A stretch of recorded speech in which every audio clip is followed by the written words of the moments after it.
بسم الله الرحمن الرحيم.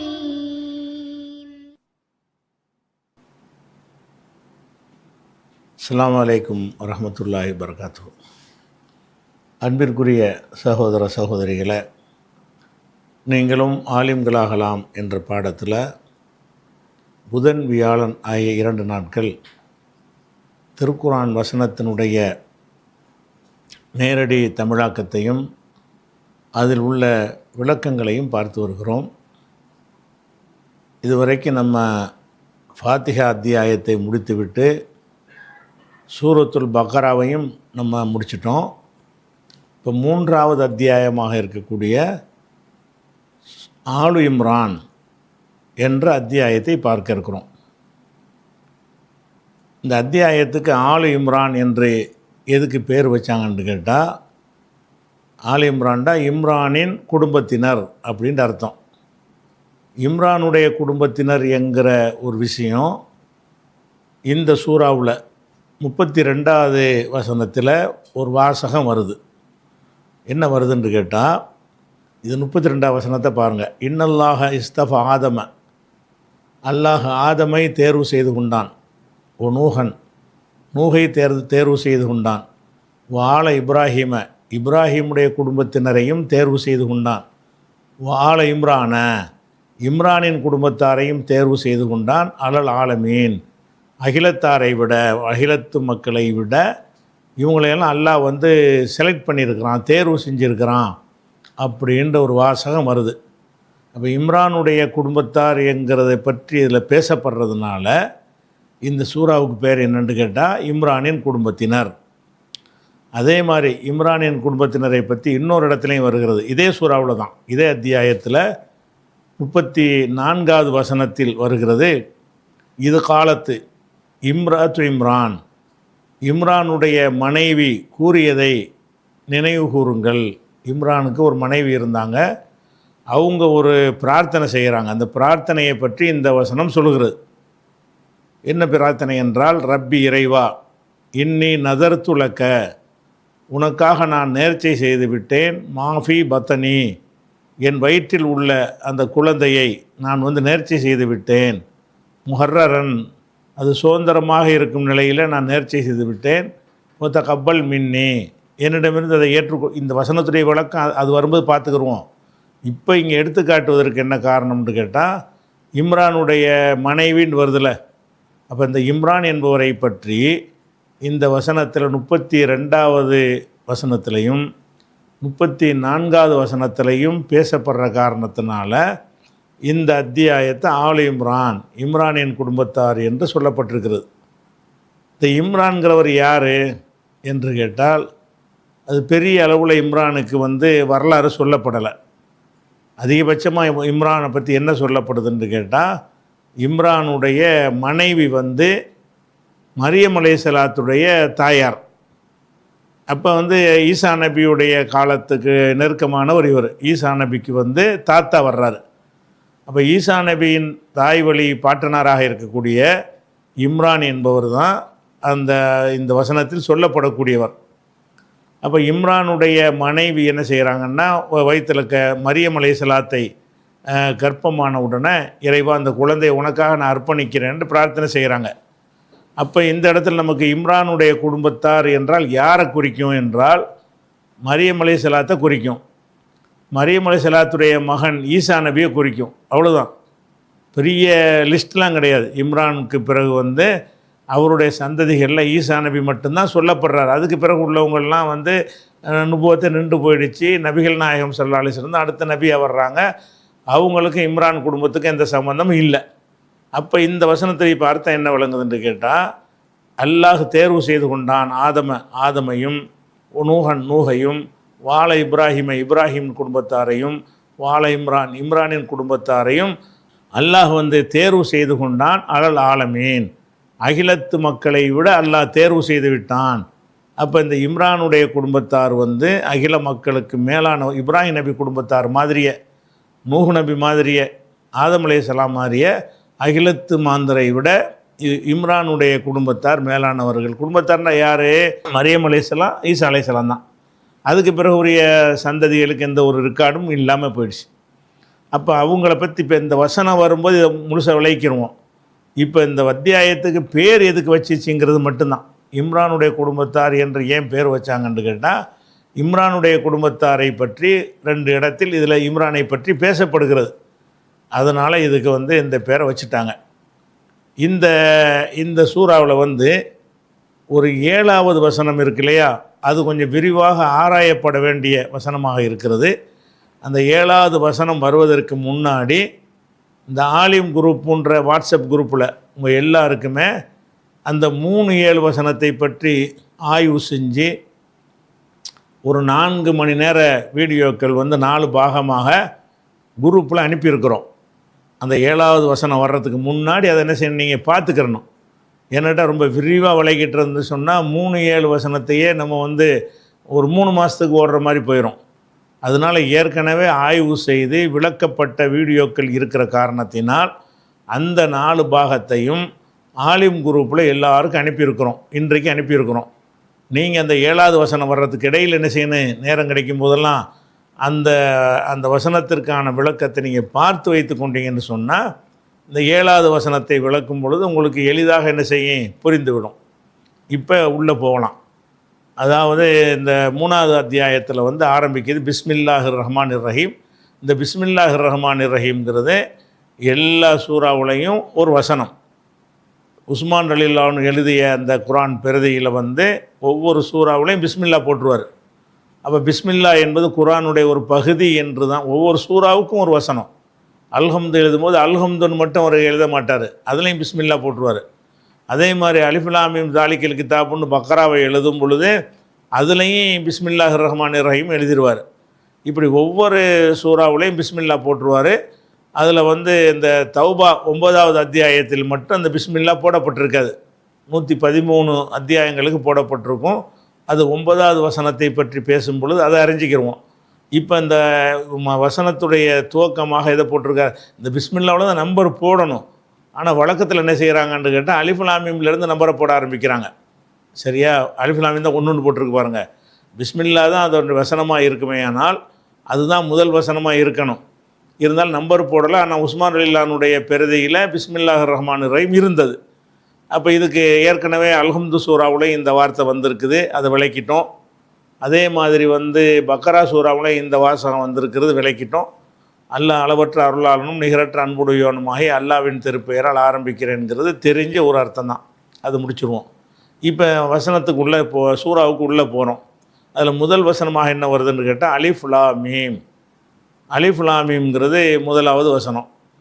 இந்த மாதிரியான அந்த சில சூறாக்களுக்கு இந்த மாதிரியான சொற்களை கொண்டு ஆரம்பிக்கிறது நடைமுறையில் குரானில் நிறைய இருக்கிறது.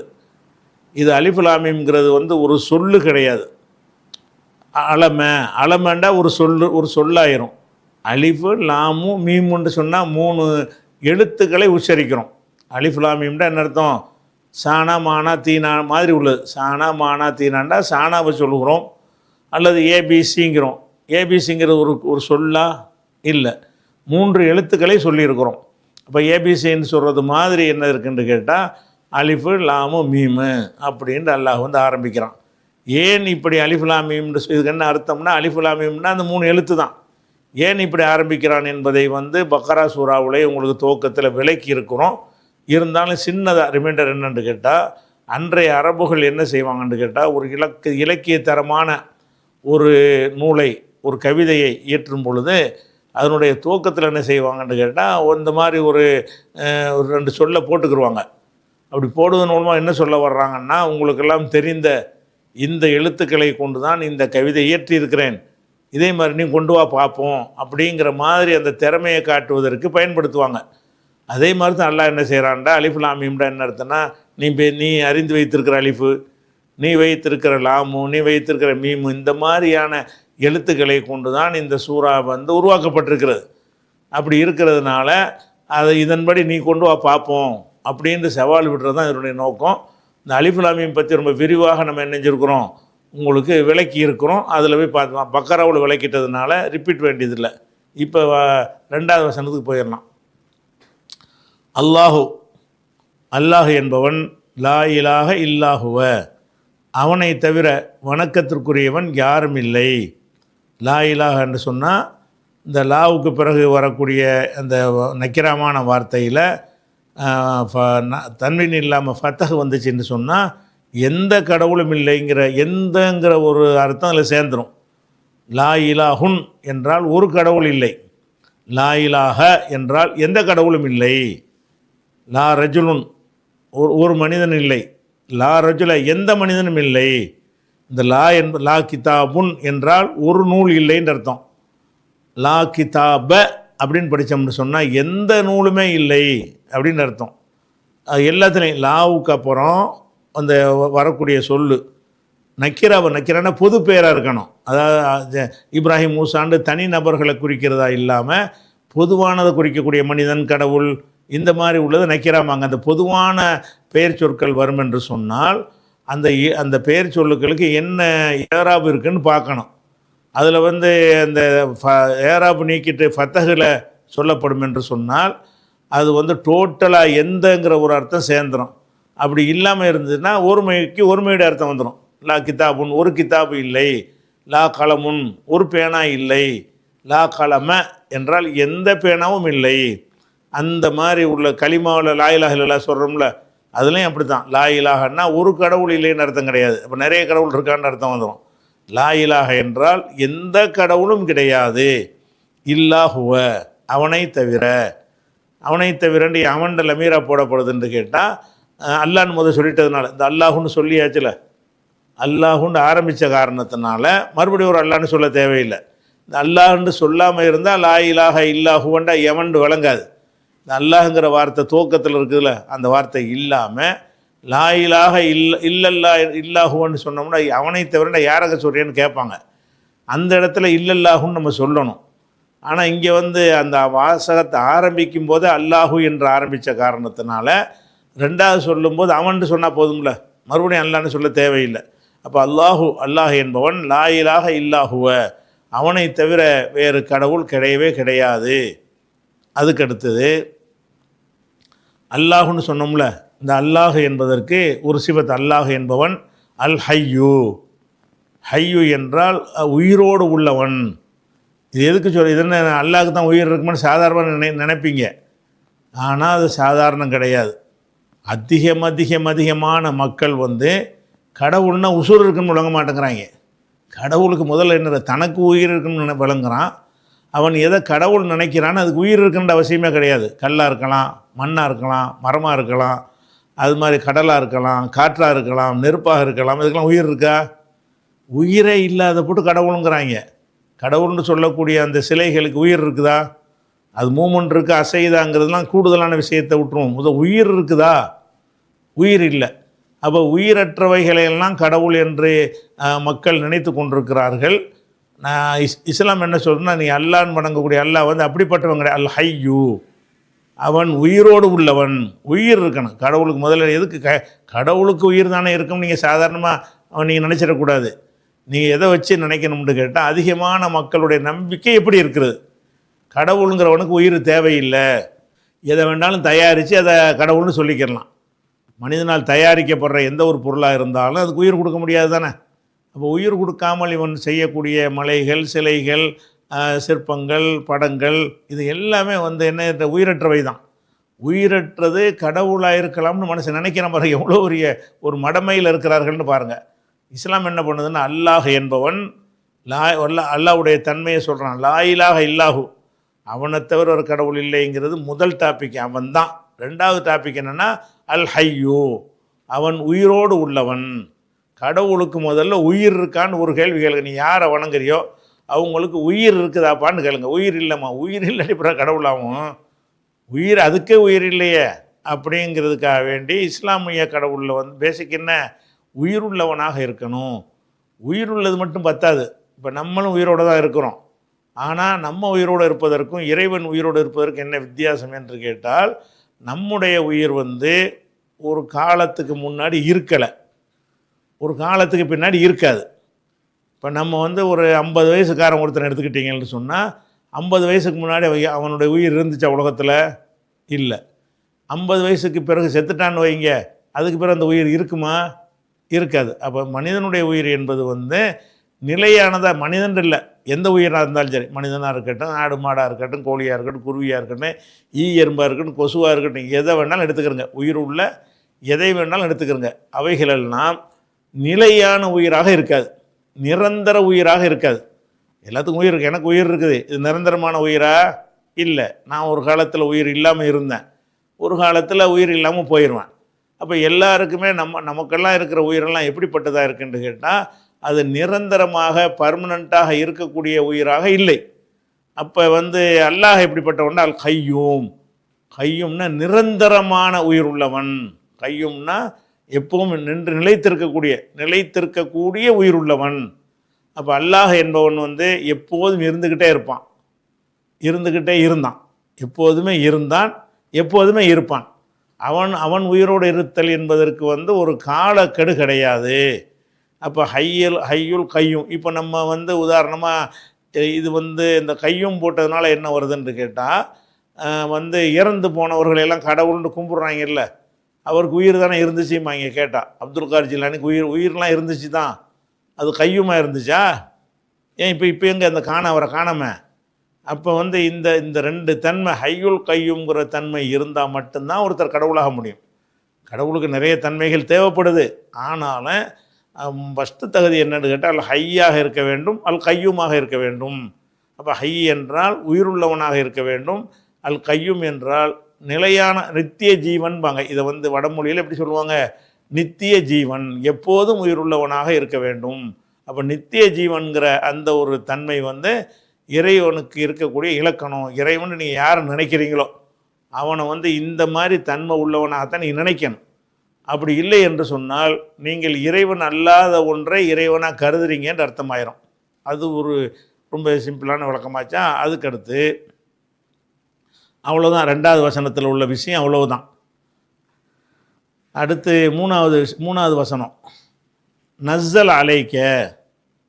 அந்த அல்லாஹ்வை சொல்லிவிட்டு, எந்த அல்லாஹ் வந்து ஹையுல் கையுமாக இருக்கிறான் அவன் நஸ்ஸல இறக்கினான். நஸ்ஸலன்னா இறக்கினான்.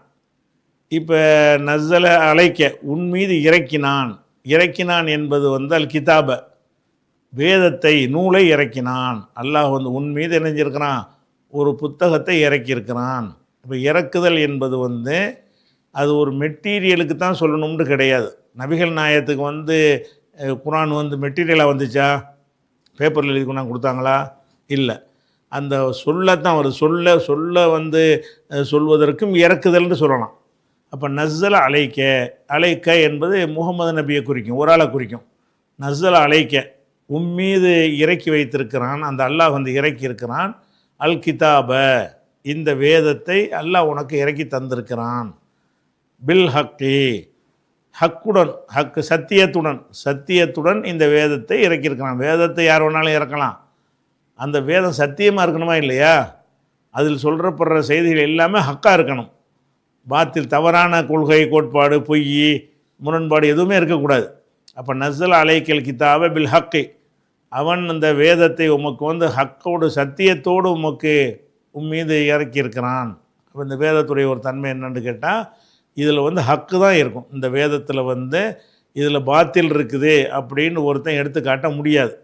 லா யாத்திஹில் பாத்திலும் மின்பைன் எதைஹி உலா மின் ஹல்ஃபிஹி. இந்த வேதத்தில் வந்து தவறானவை முன்னும் வராது, பின்னும் வராது.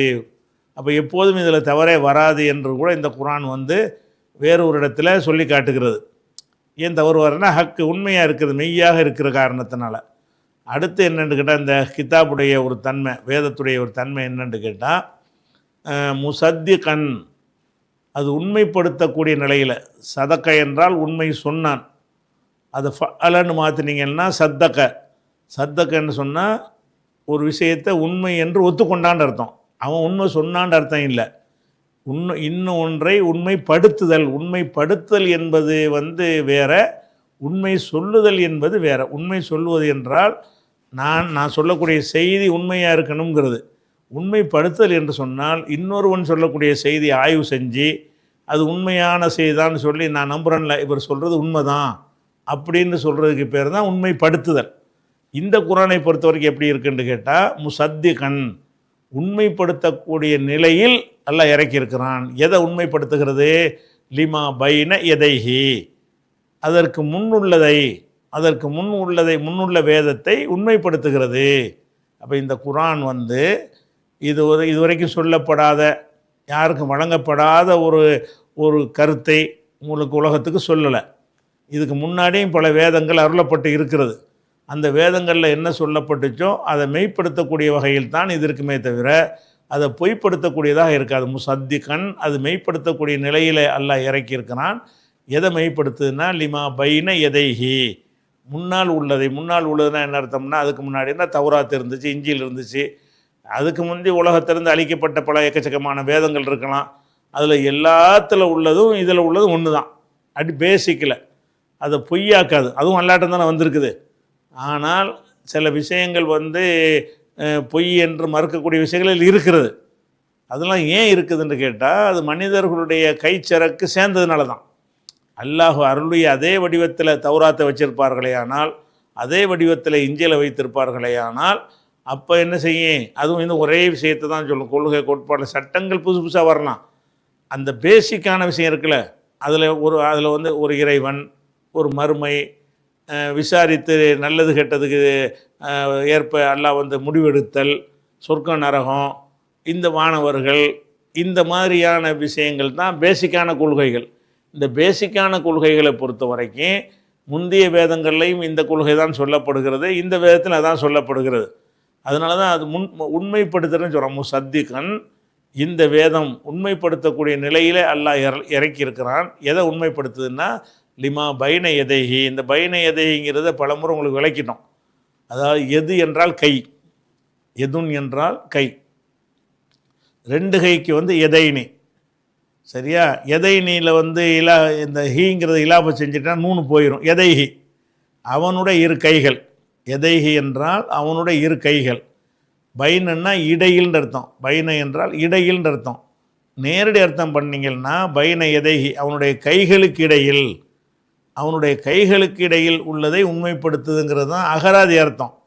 ஆனால் இந்த மாபைன எதைஹிங்கிற இந்த சொல்ல முன்னாடி இருக்கிற கைக்கு இடையில் இருக்கும்ல, என்னுடைய கைகளுக்கு இடையில் இந்த லேப்டாப் தான் இருக்குது. அப்போ இதைத்தான் குறிக்கிற மாதிரி அந்த சொல்லுடைய அகராதி அர்த்தம் அமைஞ்சிருக்கிறது. ஆனால் அந்த அரபுகள் நினைச்சிட்டாங்கன்னா இந்த அர்த்தத்தை மாற்றிட்டாங்க. மாபைன எதைகின்னு சொன்னால் அவனுக்கு முந்தி சென்றதெல்லாம் மாபைன எதைகி தான். முந்தி ஒரு 100 வருஷத்துக்கு முந்தி நடந்ததெல்லாம் மாபைன எதைகி, ஒரு 50 வருஷத்துக்கு முன்னாடி நடந்ததெல்லாம் மாபைன எதைகி. அவனுக்கு கைகளுக்கு இடையில் என்றதுக்கு அர்த்தம் இருந்தாலும் கைகளுக்கு இடையில்ங்கிற அர்த்தத்தை யாரும் கொள்வது கிடையாது. முந்தி உள்ளதுங்கிற அர்த்தத்துக்கு மாறிடுச்சு. அது அகராதியில் அர்த்தம் அது ஒன்றாக இருந்தாலும் சில சொற்கள் அகராதியில் ஒரு அர்த்தம் இருக்க மக்கள் என்ன செய்வாங்கன்னு கேட்டால் பழக்கத்தில் வேறு ஒரு அர்த்தத்துக்கு பயன்படுத்த ஆரம்பிச்சிருவாங்க. அப்படி ஆரம்பிச்சிட்டாங்கன்னா அதுதான் அதனுடைய அர்த்தமாக மாறிக்கிறோம், வழக்கத்தில் மாறி போகிறது. அப்போ சத்திகன் மெய்ப்படுத்தக்கூடிய நிலையில் லிமா பைன எதைஹி, ஹீங்கிறது அந்த கிதாபுக்கு இப்போ அருளப்பட்ட கிதாப் குரான். ஹீங்கிறது எதையில் கிதாப், இந்த கிதாப்னு வந்திருக்கல மேலே, இந்த கிதாபை இறக்கினான். லிமா பைன எதைஹி பிமா பைன எதையில் கிதாபி, அந்த கிதாபுக்கு முந்தி இருக்கக்கூடியதை மெய்ப்படுத்தக்கூடிய நிலையில் இந்த வேதத்தை அல்லாஹ் இறக்கியிருக்கிறான். அதுபோக அன்சல மேலும் இறக்கியிருக்கிறான். தௌராத்த உள் இஞ்சில, தௌராத்தையும் அல்லாஹ் இறக்கியிருக்கிறான், இஞ்சிலையும் இறக்கியிருக்கிறான். முகமதுக்கு மட்டும்தான் வேதத்தை கொடுக்கல, அதுக்கு முந்தி தௌராத்தை இறக்கியிருக்கிறான், இஞ்சிலுங்கிறத இறக்கியிருக்கிறான். அது எல்லாமே அல்லாஹ்வுடைய வேதம் தான். தௌராத்து அல்லாஹ்வுடைய வேதம் தான், இஞ்சில் அல்லாஹ்வுடைய வேதம் தான் என்பதையும் அல்லாஹ் சொல்லிப்படுறான். இதெல்லாம் மெய்ப்படுத்துது, இதெல்லாம் மெய்ப்படுத்தக்கூடியதாக இருக்கிறதை பார்க்குறோம். அப்போ நீங்கள் இப்போ தௌராத்தை நம்ம சொல்லக்கூடிய அந்த புத்தகம், அவன் இஞ்சில் இப்போ சொல்லக்கூடிய அந்த புத்தகங்கள்லாம் அதை மெய்ப்படுத்தக்கூடிய வகையில் குரான் இருக்காண்டா இல்லை, அதில் உள்ளதெல்லாம் மறுக்கக்கூடிய வகையில் தான் இருக்கிறது. ஏன் மறுக்கக்கூடிய வகையில் இருக்குன்னு கேட்டால், அந்த தௌராத் என்பதில் கைவரிசையை காட்டிட்டாங்க. இஞ்சில் என்பதில் இஞ்சில் இப்போ கிடையாது. இஞ்சில் என்றால் ஈசா நபிக்கு அருளப்பட்ட வேதத்துக்கு பேர் தானே இஞ்சில்.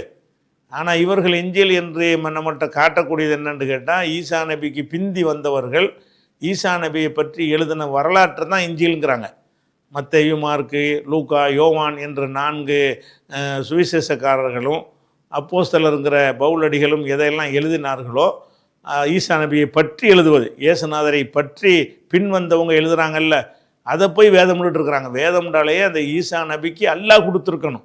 அல்லாஹ் ஒரு வேதத்தை கொடுத்துருக்கணும். அந்த வேதம் கம்ப்ளீட்டாக இன்றைக்கி உலகத்தில் இல்லை, அந்த வேதமே கிடையாது. இவங்க அது இஞ்சில் என்று நம்மள்ட்ட, அது இஞ்சில்னு தான் அரபியில் பேர் வச்சுருக்காங்க. அந்த பைபிள் புதிய ஏற்பாடுங்கிறாங்கல்ல, அந்த புதிய ஏற்பாட்டை தான் இஞ்சிலுங்கிறாங்க. பழைய ஏற்பாட்டில் ஒரு 5 ஆகமத்தை எடுத்து தௌராத்துங்கிறாங்க. பழைய ஏற்பாட்டில் எக்கச்சக்கமான ஆகமம் இருக்குது. அதில் ஒரு 5 வரைக்கும் ஆதி ஆகமத்தில் இருந்து உபாகமம் வரைக்கும் 5 ஆகமம் இருக்குது. அந்த 5க்கும் சேர்த்து தான் அதை தௌராத்து என்று பேர் வச்சுருக்கிறாங்க. அதுக்கப்புறம் வெவ்வேறு நபிமார்களுக்கு கொடுத்த வேதங்கள்னு செய்கிறாங்க, ஒவ்வொரு விஷயமா எழுதி வச்சுக்கிறாங்க. அப்போ இவங்க சொல்லக்கூடிய தௌராத் என்பதும் அல்லாஹ் கொடுத்த தௌராத்தாக அதே வடிவத்தில் இருக்கவில்லை, ஆனால் கொஞ்சம் மாற்றங்களை செஞ்சுருக்கிறாங்க. இஞ்சில் என்பது அறவே இல்லை. இஞ்சில் என்றுனா என்னென்னா, ஈசா நபிக்கு அல்லாஹ் கொடுத்த வேதத்துக்கு பேர் தான் இஞ்சில். இவர்கள் புதிய ஏற்பாடுன்னு சொல்லக்கூடியதில் ஈசா நபிக்கும் அல்லாஹுக்கும் உள்ள மேற்றம் இருக்காது. எப்படி இருக்குங்க, ஏசு அங்கே போனார், மீன் பிடிச்சார், அடித்தார், உதைச்சார், மலையில் ஒதுங்கினார், காட்டி கொடுத்தாங்க, சிலுவையில் அறையப்பட்டாருன்னு இப்படி அவருடைய வரலாறை சொல்வதை தான் இஞ்சில்னு பேரை வச்சு என்ன செய்கிறாங்க இவங்களா பின்னாடி முஸ்லீம்கள்கிட்ட இஞ்சில் நம்புறதுனால அந்த பேரில் நம்ம போவோம்னு சொல்லி இஞ்சில்னு பேரை வச்சுட்டு தெரிகிறாங்க. அது இஞ்சில் கிடையாது. இஞ்சில் என்றால் இஞ்சிலே அல்லாஹ் ஈசா நபி கொடுத்தான். இது இவங்க சொல்லக்கூடிய புதிய ஏற்பாடு என்பது என்ன கிடையாது, ஈசா நபிக்கு அல்லாஹ் கொடுத்தது கிடையாது. அவங்க நம்பிக்கை பிரகாரமே அதுக்கு பேரே வச்சுருக்கிறாங்க. எப்படி வச்சுருக்காங்க, ஒரு சுவிசேஷத்துக்கு பேர் மத்தேயுன்னு வச்சுருக்கிறாங்க, அவர் எழுதுனதுன்னு அர்த்தம். இன்னொன்றுக்கு பேர் மார்க்குன்னு வச்சுருக்கிறாங்க, இன்னொன்றுக்கு பிறகு லூக்கான்னு வச்சுருக்கிறாங்க, இன்னொன்று யோவான்ங்கிறாங்க. இந்த 4 பேருமே இயேசுவுக்கு பிந்தி வந்தவர்கள். அவங்க இயேசுவை பற்றி எழுதி எழுத்தர்கள். அந்த எழுத்தர்கள் பேரில் அந்த வேதத்தை வச்சுக்கிட்டாங்க. அதனால் அது இஞ்சில் கிடையாது. இஞ்சில் தௌராத்தாவது கொஞ்சம் கைவரிசை செய்யப்பட்ட நிலையில் உலகத்தில் கிடைக்கிறது. இஞ்சில் என்பது சுத்தமாகவே நினைச்சிட்டாங்க, அது இல்லாமல் ஆக்கிட்டாங்க. இஞ்சலாச்சு அதாச்சா. சரி, வஞ்சல தௌராத்த உள் இஞ்சில், தௌராத்தையும் இஞ்சிலையும் அல்லாஹ் இறக்கியிருக்கிறான்னு சொல்லி 3வது வசனத்தை சொல்கிறான். எப்போ இறக்கியிருக்கிறான், மின் கபுலு, இதற்கு முன்னர், உனக்கு அருள்வதற்கு முன்னாடி எதை வந்துருச்சு, தௌராத்தை இறக்கிட்டோம், இஞ்சிலையும் இறக்கிட்டோம். அப்போ முதல்ல இந்த வேதத்தை இறக்கியிருக்கிறோம். உனக்கு முன்னாடி நினைஞ்சிருக்கிறோம் தௌராத் இஞ்சிலை இறக்கியிருக்கிறோம். எதுக்காக இறக்கணும் என்றால், ஹுதன் லின்னாசி, மனிதர்களுக்கு நேர்வழி காட்டுவதற்காக அல்லாஹ் இறக்கினான். இந்த வேதங்கள் இறக்குனது எல்லாமே எதுக்கு தான், மனிதர்களுக்கு நேர்வழி காட்டுறதுக்கு தான். சரியாச்சா. இவனுக்கு கித்தாபை இறக்கணும்னு அல்லாஹ் சொல்கிறான்ல, அதை சொல்லிவிட்டு அதையே இன்னொரு வார்த்தையை கொண்டு ஃபுர்கான்கிற ஒரு பேரை அல்லாஹ் வைக்கிறான். அன்சலல் ஃபுர்கான், உமக்கு ஃபுர்கானே அல்லாஹ் இறக்கியிருக்கிறான். ஃபுர்கான் என்று சொன்னால், ஃபரக்க என்று சொன்னால் பிரித்து காட்டுவது. ஒரு கலந்து கிடக்கிற பொருளை பிரித்து, இது நல்லது, இது கெட்டது, இது கல், இது அரிசி, அப்படி இது களை, இது பயிருன்னு பிரிக்கிறோம்ல, அப்படி பிரிக்கிறதுக்கு பேர் ஃபரக்கன்னு சொல்லுவது. ஃபுர்கான் என்றால் பிரித்து காட்டக்கூடியது. எதை பிரித்து காட்டும், அல் ஃபுர்கானு பைன் அல் ஹக்கை உல் பாத்திலி, ஹக்கையும் பாத்திலையும் பிரிக்கக்கூடியது. ஃபுர்கானை இறக்கினான்டா ஃபுர்கானுக்கு என்ன அர்த்தம், சத்தியத்தையும் அசத்தியத்தையும் வேறுபடுத்தி காட்டக்கூடியது என்று அர்த்தம். முதல்ல கிதாப் இறக்கிட்டான், நல்லா சொல்லிட்டான். அந்த கிதாபுன்னு சொன்னதுக்கு இப்போ என்ன பேர் வைக்கிறான். குரான் நம்ம சொல்கிறோம்ல, குரான் என்பதற்கு அல்லாஹ் வைக்கிற பேர் என்னென்று கேட்டால் குரான் என்றும் அல்லாஹ் இந்த குரானில் சொல்லப்பட்டிருக்கிறது. அதே மாதிரி ஃபுர்கான் என்றும் அல்லாஹ் நினைச்சிருக்கான், இதுக்கு பேர் வச்சிருக்கிறான். அதனால் அன்சலல் ஃபுர்கான், ஃபுர்கானையும் அல்லாஹ் இறக்கி வைத்திருக்கிறான் அப்படின்னு சொல்லிவிட்டு, இன்னல்லதீன கஃபரு பி ஆயாத்தில்லா, அல்லாஹ்வுடைய வசனங்களை நிராகரிக்கிறார்களே அவர்கள், லஹும் அவர்களுக்கு இருக்கிறது, அதாபுன் ஷதீதுன் கடுமையான ஒரு தண்டனை இருக்கிறது. அல்லாஹு அல்லாஹ் என்பவன் அசீசுன் மிகைத்தவன், துன்திகாம் பழி வாங்குறவன், கணக்கு வச்சு கணக்கு தீர்ப்பவன். இன்தகமன்னா ஒருத்தன் செஞ்சதை கணக்கு பண்ணி அவன் என்ன செய்ய அடிக்கிறதுக்கு பேர் இன்தகமன். அல்லாஹ் என்ன செய்வான்னு, நீ என்ன செஞ்சாலும் அவன்கிட்ட இது தப்பாது இல்லையா, அதை தண்டிக்கிறவன் அர்த்தம் வச்சுக்கிறலாம். அல்லாஹு அசீசுன், அல்லாஹ் மிகைத்தவன், மிகைத்தவனை யாராலும் ஜெயிக்க முடியாது. துன்திகாமின் கணக்கு தீர்ப்பவன் அப்படின்னு சொல்லி இந்த 4 வசனங்கள்லையும் அல்லாஹ்வுடைய விஷயத்தை பற்றி சொல்லப்படுகிறது. மீதி உள்ள விஷயத்தை இன்ஷா அல்லாஹ் நாளைக்கு பார்க்கலாம்.